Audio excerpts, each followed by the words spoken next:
Hi everyone, my name's Maria and I stand here today as a COVID survivor. As all of you I'm sure would agree, we have lived through the biggest con in history of our time over the last 3 years.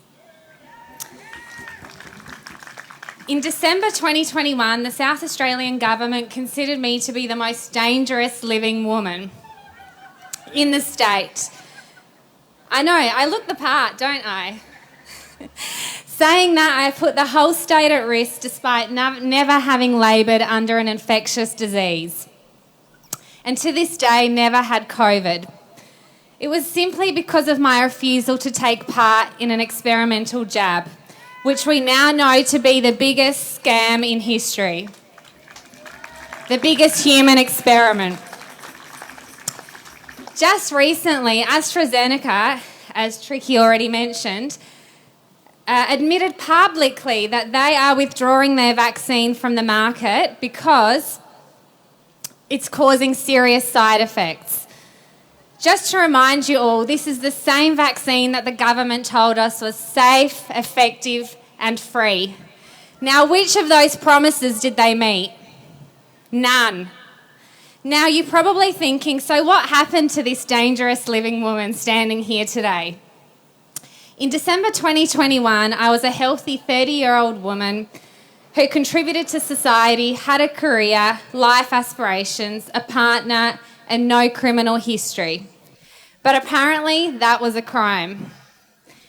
Because that year I was maliciously stalked by South Australian police, arrested and imprisoned, where I spent 2 weeks in solitary confinement at the women's prison. Fun fact, the day that I was arrested, South Australia reported 0 new cases. It was deadly to be alive, a deadly time to be alive. It all started when I was returning back to South Australia from Uluru, and my mum and I were denied entry into South Australia because they had closed their borders to unvaccinated residents. The irony was that vaccinated international travellers were allowed into the state. A few years back, who would have thought that travelling between borders would be considered a crime, particularly for those choosing to maintain their bodily autonomy? So we were told by South Australia Police to drive back to the Northern Territory in the dark. Being 2 strong Ukrainian women, we refused to do so and offered South Australia Police to pitch our tent and become their personal liability. Lucky we did, because that day NT announced a hard border closure to all non-NT residents. So essentially, we were stuck in no man's land. This is a very similar parallel to Nazi Germany, where you leave one country, but you're never allowed to enter another country, and you're not allowed to go back to the country that you left. We reminded this to the 2 police officers on duty at the border. This thought provoked the police and made them feel uncomfortable and alarmed about the fact that Marla checkpoint was soon going to become a refuge to the unvaccinated. So we were finally granted an exemption on compassionate grounds to return back to our own home in South Australia. I'll never forget the neon yellow sign as we entered South Australia saying unvaccinated residents, no entry. Whilst the police vehicles said keeping SA safe. How is sending 2 women back to a different state in pitch black with no accommodation booked safe? How is driving for 15 hours and being told that you must proceed to your home and not allowed to stop anywhere safe? How is driving in the torrential rain at 10 p.m. safe?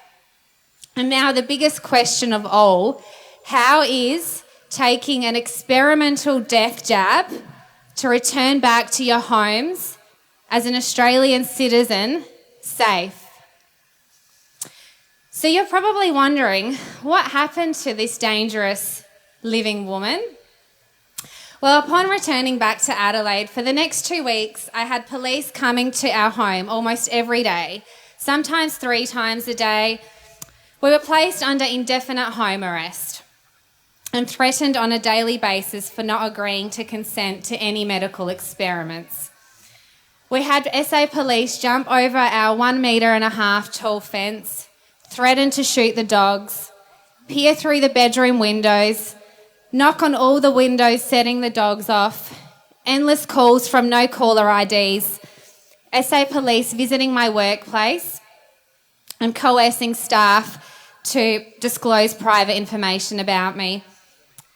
They even went to such great lengths as going to my Christmas party for work and advising the hotel staff to call them if I attended, and leaving call cards with the neighbours in the hope to arrest me. It's hard to believe that all of this happened in this day and age, in that space of 2 weeks. But, as we sadly know, history repeats itself. And boy, did the chilling effects of the pandemic remind us of what we truly stand for, what we value, and what we will not tolerate.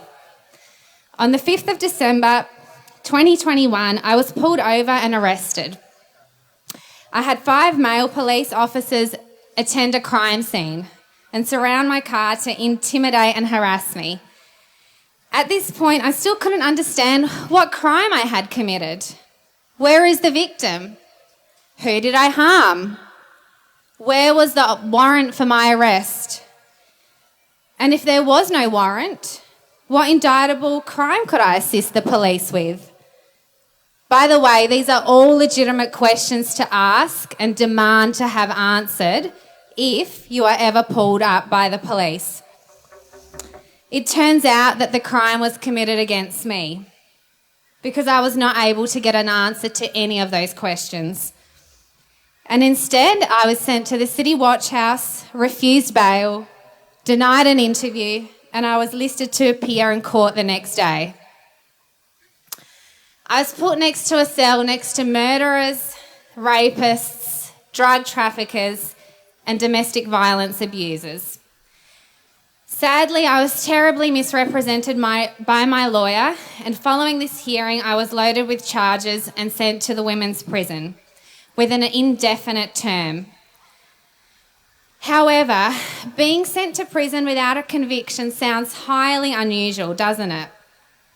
Well, believe me, it was, especially for an alleged offence for which the highest possible penalty was a $1,000 fine. But somehow that didn't apply to me. I spent the next 2 days in solitary confinement and was denied the opportunity to go outside, see my family and friends who wanted to visit me, encouraged to take sleeping pills and antidepressants, and coerced to take medical experiments if I ever wanted to see the sun again. It's safe to say it's not an experience that I ever wish upon anyone, especially not someone who has a clean record with no criminal history and has been a contributing member to the society. The same day that I was in prison, South Australia's drug trafficker was released on bail, with no sentencing by the same judge who heard my matter. And boy, did the prison officers put on a show for me. As soon as I arrived, hazmat suits came out. Goggles, gloves. But this happened after I'd already been exchanged by about a dozen different prison staff and shared a room with another girl. Of course, the virus was so deadly, even those that didn't have it could spread it. And you know what was unlimited in prison? Big pharma drugs and mainstream media television. What a surprise. After having been denied bail 3 times and appealing to the highest court in the state, I was finally released on home detention with an ankle monitor. Because remember, I'm still a dangerous living woman at this point. So dangerous, I had no criminal history. Can you only imagine how unsafe South Australians felt?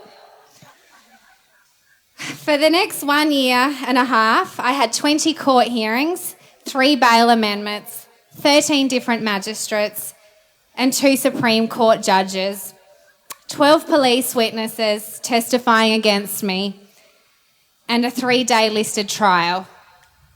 It's safe to say that most of 22 was spent in court and the fight for justice began. I knew that the only way that I would win this case was not to be part of the system. So I fired my lawyer, who was not acting in my best interest, and decided to self-represent until the end.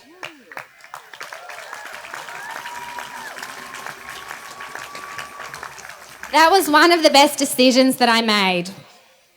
One thing that a wise friend once taught me, you must use their system against them.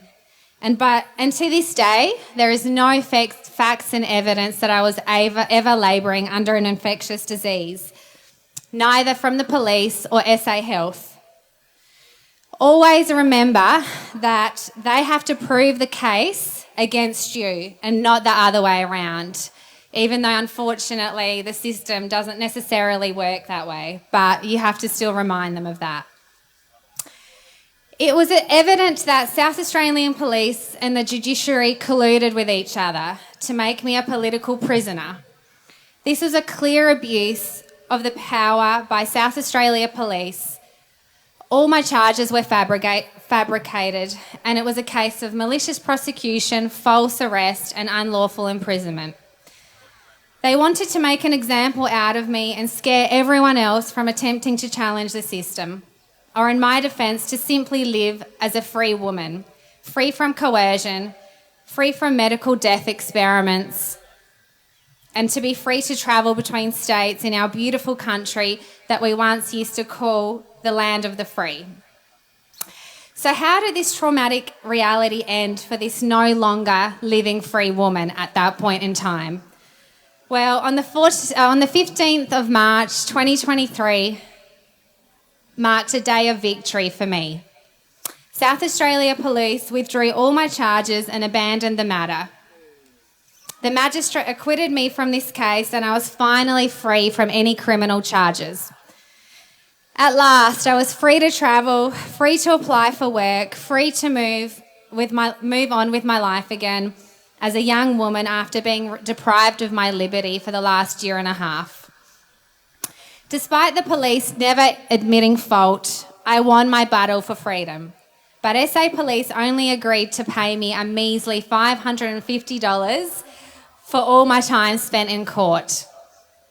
Although this was a long and difficult journey, one thing I can say is that if you stand by the truth always wins in the end. But at what human cost? This case took a year and a half of my life away. It ended my relationship, alienated my friendships, tarnished my reputation, demoted my career, and broke my family. One thing I can say, that it will not break me.